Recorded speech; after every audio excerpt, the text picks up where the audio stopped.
Yo guys, what's good? My name's Froakies14, back again, once again. I'm your weekly recap host for CPC off-season. This is week 4. Things are really starting to take place with playoff spots and such. First of all, I'd like to apologise about how late this video is. The original plan was for me to do a week 4 and 5 together, but yeah, a few games are late and the GFX wasn't getting to me on time, so I'm gonna have to do a week 4 and then maybe someone fill in for me for week 5, but not to worry. Yeah, let's get straight into this and let's do some games. Okay guys, so the first game we have is Turkey versus Ashki. So as we know, Turkey's been doing really well, Ashki not so much. Yeah, he's been struggling, hasn't won a game yet. In the pick'ems it was 10-0 to Turkey, so he's expected to win. So we'll get into the battle. He leads off with Taunty onto Magierna, knocks off, which isn't the worst play because Magierna's real threatening. Goes through a Volt Switch into the Rotom Heat, so obviously he's not going to stay in here on the Rotom Heat. Dancy's not the worst switch in, so goes into Magierna. Diamond Storm's up here, no, he doesn't get the defense, so he switches out into his Ferrothorn, Flash Cannons, Volt switches out because Ferrothorn's a pretty good check to Magierna. Goes on the Crobat, sets up a Leech Seed. Does he reveal Heat Wave? No, he doesn't. Super Fang here. It's obviously Chansey being a special defense wall. Diamond Storm does a lot to it. So that was a really cool sharpen. I've never really seen that before. Now Diamond Storm's doing nearly almost 40% to the Magierna. Ag can take it out now. So it's getting all the defense as well. So here he reveals Hidden Power Crobat, which is a really nice building from Ashki. Obviously he's not going to stay in on a Mamoswine, so he Ice Shards. Psyshock's obviously doing nothing. He sets up Rocks because he feels that he's best player with the Zard and Rotom Heat in. Here he defogs. I'm pretty sure he goes into Chansey here. He subs up, so this is pretty much where the game's won. He sets up a Dragon Dance, and obviously Chansey can't really do much at all to the Kingdra, and he uses Disable, which is really cool building to disable the Seismic Toss. He can sub up again, so now he's going to get 2.5 times attack and speed, and because the Krez is so passive it can't break the sub, takes 2 shots, so obviously this is good game now, nothing can really take a hit. He's just going to Dragon Dance up and get up to max attack, max speed, subs up again. Grass Knot can't do it, so he starts Waterfall here, so that's pretty much a good game. Disables just in case. Reveals Rest, gets a crit, doesn't really matter. Waterfall is going to be able to KO the Zard, and Ashki forfeits there because there was no real point continuing. Yeah, as you can see, Ashki's team was real passive, so Turkey took full advantage of that. He's been running a defensive Kingdra for a lot of the league, and to switch up to the D-Dance, Kingdra was really nice from him, so that was a 5-0 to Turkey. And here's a summary. Obviously on Ashki's side he only got 1 kill, which was the nice Hidden Power Crobat. Obviously the rest of it was victim of Kingdra. Doancy was nice there as a wall breaker, and Kingdra with the 5 kills is obviously the main point in the game. Yeah, as I said, really nice building from Turkey. He's pretty much consolidated a spot in the top 2 and the next phase, which is really good for him. He's been battling awesome lately. So here's our next game, Hiker vs iPro. So this was a really important game in the context of the season. Pretty much whoever won this was in the box seat. So it was 6-4 to iPro in the pick'ems. It was pretty much a 50-50 matchup. I went for Hiker. I just feel that his walls were really good against iPro's team, and yeah, it was always going to be a pretty close battle. So we'll get into it. Play. There we go. So he leads off with Terrakion onto the Shaman. Obviously he's not going to stay in on a Shaman. So he pretty much gets a free... Oh, he hidden powers. I thought he was going to Seed Flare. So Klefki here, iPro reveals Taunt, which was really nice building.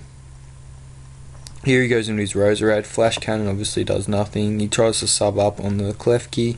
Gets a crit, so he breaks. So he sets up his spikes here. Obviously, iPro's team's really weak to hazards. He does have a Donphan in the back, but now with the spikes up, it can't really switch in that often. Now, he's going to go into his Road and Wash. He U-turns out, which was a good play, so his Life Orb Ape, which is really, not OP, but really nice mon. Sets up his rocks, so he's got his rocks and 2 layers of spikes up. So it's obviously it's going to really hurt iPro's team every time he goes in. So he Milk Drinks here. He reveals Swords Dance to Terrakion, which could have been really, really bad for Hiker's team. But luckily enough, he was the Choppleberry, so he did get to live. And now, because of the defense drop, he can't sub up on the Miltank, because it will break the sub now. So that was a really clutch play in the end. If Hiker didn't have that Choppleberry, it could have been really bad for him. Like, he probably could have brought the Kafag onto it, but yeah, it just wouldn't have been good. So now he can revenge kill with the Tapu Koko. So Tapu Koko has a pretty good matchup against this team. So we have Donphan here. He's going to switch out into his Kafagrigus, obviously to Spin Block, just in case he was going for the Rapid Spin, but he reveals that he probably doesn't have Rapid Spin, otherwise he would have went for it, you would have thought. So he reveals a Nasty Plot Kafagrigus or Kofagrigus, so that was really good. And Trick Room as well, I forgot about that. Yeah, so now you can take out the Roserade, even though it is a special defensive, pretty nice mon. Yeah, that's really nice building from Hiker. Now, Shadow Ball doing 73% to a Road and Wash, which is huge, and because of its bulk can take a Hydro Pump pretty nicely, so now it's going to kill that. And the Donphan just survives, so it is able to knock out the Kofagrigus. Oh no, sorry, it will on next turn with Ice Shard. And he's just going to get some chip damage off on top of Koko, but yeah, the game's pretty much over here. Shadow Sneak Guard, which is really interesting. Obviously, Hazard stack with Hiker's power, with mons such as Infernape and Tapu Koko, and as you saw there, Nasty Plot, Kofagrigus. He just hit iPro's team way too hard, and that was a pretty good game. It was 3-0 to Hiker. So here's the summary. So Terrakion was really good earlier in the game. It really threatened Hiker's team, but luckily for Choppleberry Miltank, that kind of stopped that, and the Donphan picked up 1 kill. For Hiker, the Trick Room Nasty Plot Kofagrigus was awesome, and obviously Tapu Koko with the support from Hazards.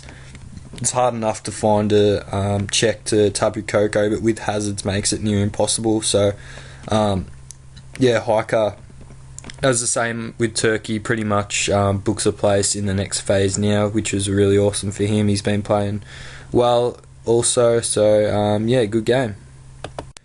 So this is the next game. We have Techno versus Turbo. Techno's been doing really well in this competition so far. Turbo, not so much, but this was a really important game for him to stay alive. If he did lose this, he was pretty much knocked out. So it was 7-3 to Techno in the pick'ems. He was a pretty hot favourite in this game. So he leads off with Comma O onto the Raikou. Turbo Blaze, I think he Volt switches out on it. Obviously Necrozoma. So Latios, what does he do here? Goes to the Shadow Ball, obviously, to hit the Necrozoma. That did a fair chunk to Togekiss. The Dazzling Gleam doesn't quite take it out, and the Thunderbolt does take the Togekiss out, so they're both 1 mon down very early, losing Togekiss and Latios respectively. So here, I'm pretty sure, yeah, he Volt switches again, just to get the matchup. Turbo's started the game really well. So here Techno makes a bit of a misplay. He goes to the D-Dance up on the Venusaur, which reveals Hidden Power Flying, I'm pretty sure.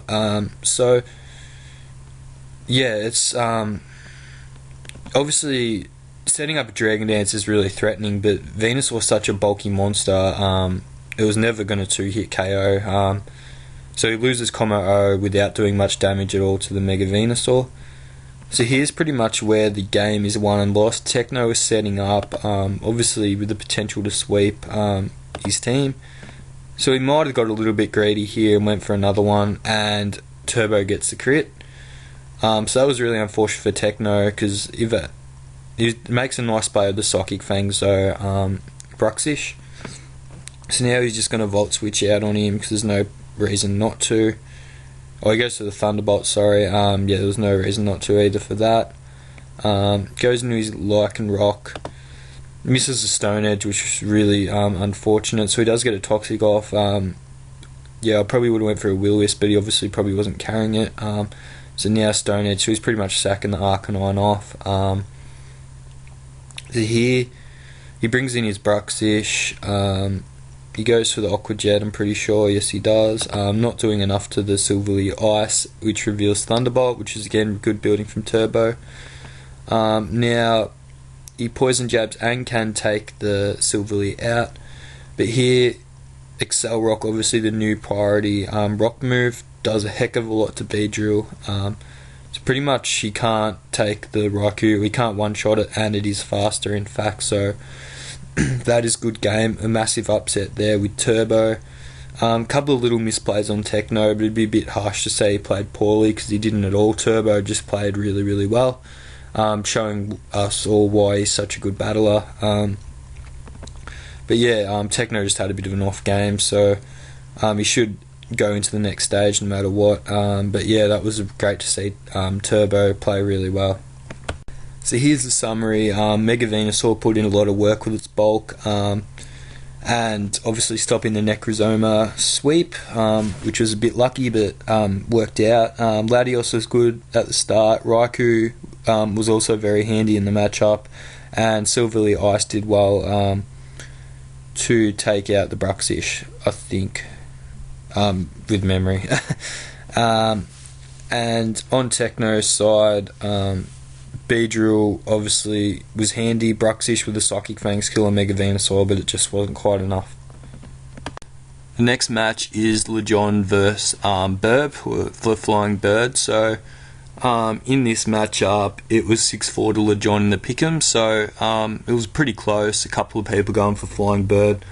I went for Lejon, just pretty much just the fact that Flying Bird actually showed his sets before the game. A part of his trash talk that he said he would. So yeah, kudos to him for actually following through with that. So we'll get straight into it. Leads off with Salazzle that he got from a trade with A12. He overheats and actually takes out the Lando T first turn, which is massive. He's going to switch out now on the Scolipede. Obviously Golbat's a pretty nice switch in. So he's going to Super Fang. He switches out into the Mienshao. Here I'm not sure why he stays in, because Mienshao could have been handy with access to stuff like Stone Edge for the Thundy, Zard and Golbat, but now it's down. Mienshao's probably been Bird's best mon. So now he pretty much sacks off his Garchomp because he doesn't really have that many switch-ins except Vaporeon to the Hydreigon. But Burb does reveal Taunt, which was good. Obviously he knew Vaporeon was going to be the counter. But Lejon this time he does reveal Ice Beam. Last time I'm pretty sure he only had Scald to hit it. Now he Scalds. He doesn't get the burn. Now obviously Zard. Just looking at the matchup, he has really no switching at all to this Pokemon. So he can hit, I think he protects here, yeah he does. Flame Charge. So he's just going to Flame Charge again. So now he can pretty much outspeed anything, and it's pretty much good game now. He's going to, oh no, he switches out. Doesn't want to risk a Protect or anything like that. So now he can go into his Mega Charizard because Jirachi can't really hit it that hard. And Scolipede's never living a Fire Blast from a Zard. He switches out just in case a Scarf Decidueye or something like that. But obviously the game's pretty much over here. yeah, there's he can just go into his Thundurus. He'll probably reveal Dark Pulse. It's not doing that much, so he can go into his Mega Charizard and pretty much finish this off.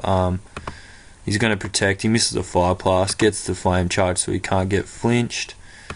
Jirachi barely lives a Fire Blast, and he's going to kill it next turn. And the Decidueye will go down next turn also. So yeah, that's a good game. 5-0 to Lejon. Obviously, Burb just didn't have any switch-ins to Mega Charizard Y, and when you don't have switch-ins to Mega Charizard Y, you're going to have a pretty bad time of it. So yeah, Flying Birds had a bit of a stinker of a comp. Really good battle, really good bloke, but yeah, he's just struggled, I don't know, just with using his team or whatever, but yeah, Lejon's doing pretty well, so yeah. And here is the summary. So obviously, as I said, Mega Charizard Y put in major work with 4 kills because Bird had no switch-ins whatsoever. Salazzle with the turn 1 really set the tone for him, and Garchomp taking care of the Minshao was good. On Bird's side, he had a Life Orb, Taunt, Hydreigon, which was nice building, but apart from that, obviously nothing else got a kill, so yeah, his squad didn't really work that well. Yeah, so rip Bird, really. Good stuff. So here's the next game, Greg versus Johnny. So Johnny's undefeated, Greg's not doing as well, but Greg's really capable and a good battler, so I thought this was going to be an awesome battle. And it did turn out to be that, so we'll get into it. So he leads off with Swampert onto the Staraptor, so obviously Swampert can take a hit from Staraptor, and he does reveal Rocky Helmet, so he gets up his rocks, which is really handy, and he reveals a Toxic Spike's lead Greninja, so he does have low kick for the Snorlax, which would have been good. I don't really know why he switched out. I guess he does have limited switch into the Rotom-Mow, so he didn't really want anything else taking damage, but in saying that, Reuniclus or something could have switched in pretty handily, but yeah, I think that was a bit of a misplay, but obviously it was probably a suicide lead Greninja, so he probably didn't really care that much about it.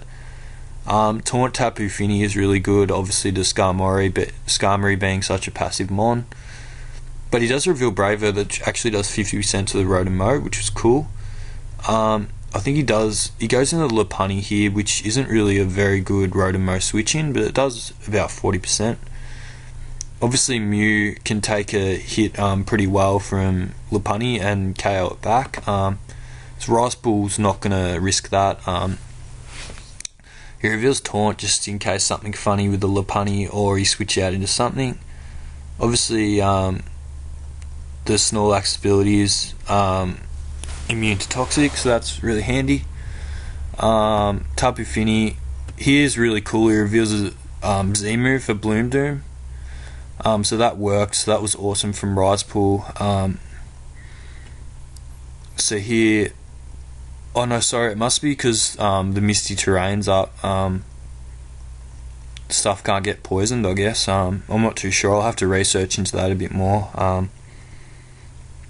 I'll see when it's gone if it starts poisoning stuff. But anyway, now he's going to Carmine, so he's going to taunt the Reuniclus, but it does reveal Shadow Ball, which does a healthy 35%. He is going to roost up on it though.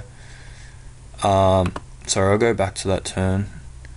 I'm pretty sure he gets a special Spadef drop here, I think.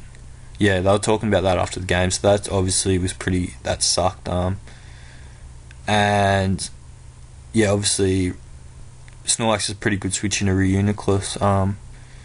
So he crunches. Obviously with the Levitate, Rotom-Mow doesn't get anything with the Toxic Spike, so he's going to trick here. So he's giving Rotom-Mow leftovers, but does get rid of the Scarf, which is pretty nice. So he's going to trick it back. So here he goes into Incineroar, and he does get poisoned. Yeah, it must have been the Misty Terrain. Yeah, I'm not really up with the terrain and how it works and that kind of stuff. I really got to research that a bit more. So here he gets a free Volt Switch, which will kill the Skarm, because he had no real switch in. So yeah, the Snorlax did have its ability. I can't remember the name of it, that it can't get toxic, which is cool. So So obviously now with the scarf back, he can outspeed the Lop. He can't really touch the Reuniclus now. It does get a Trick Room up, so that's pretty much game. Yeah, so obviously it kills the rest of his team. That was a really good game. A few clutch plays from Johnny got him over the line. I thought Greg played really well as well, so yeah, good game. And here's a summary.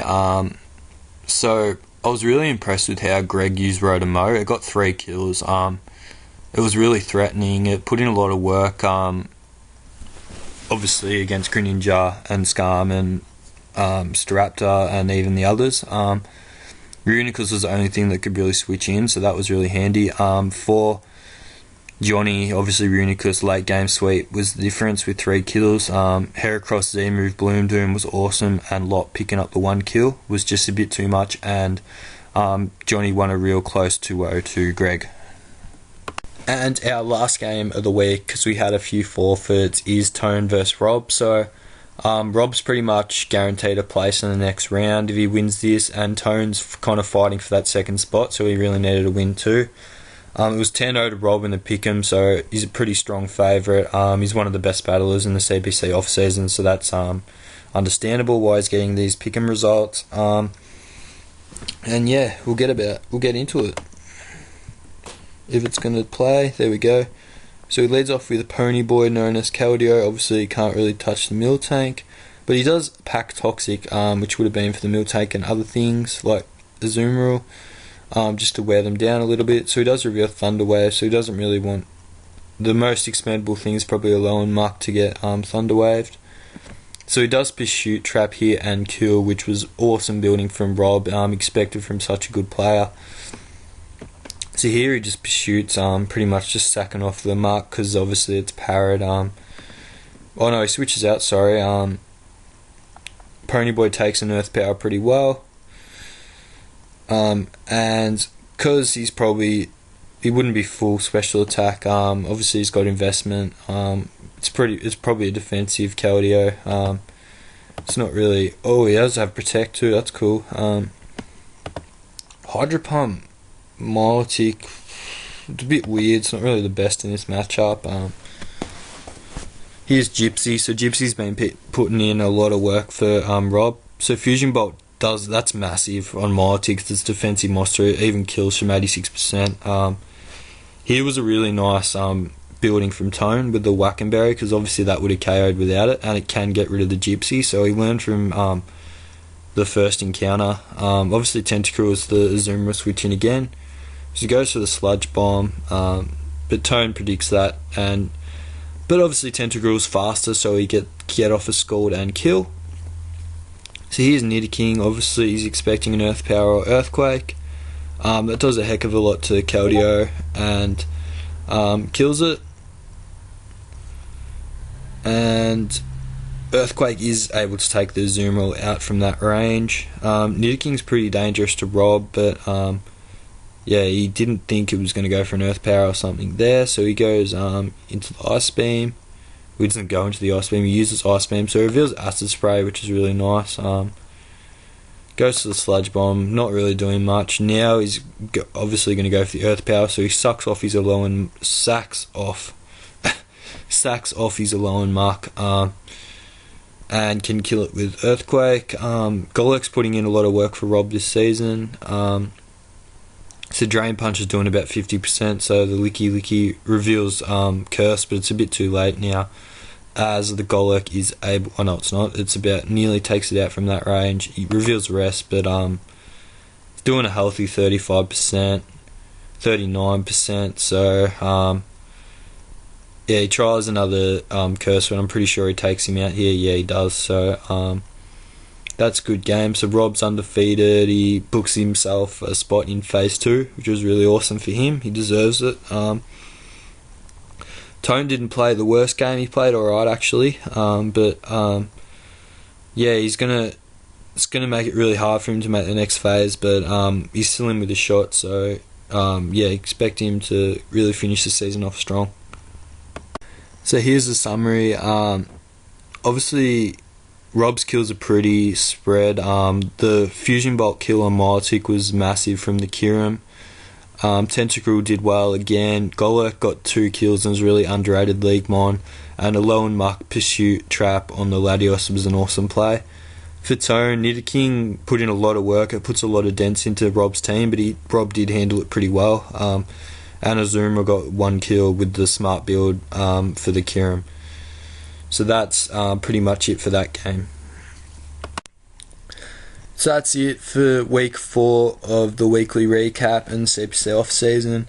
I normally show the ladder, but as this is a bit late, it's got some results on it from week 5. But just to quickly fill you guys in, Turkey and Hiker in the first division are looking really good. Techno and A12 in the next division. Johnny and Lejon in the next division, and Rob and Jake. So they're the kind of people that are front runners in each division. So that's it for this week. Hope you enjoyed. Really enjoy bringing you guys this content every week. Looking forward to the next phase and the last couple of battles of phase 1. Don't forget to leave a like and a comment on this video and sub to the CPC. That's continually growing and is a really good league. So yeah, thanks guys. Have a good day. See ya.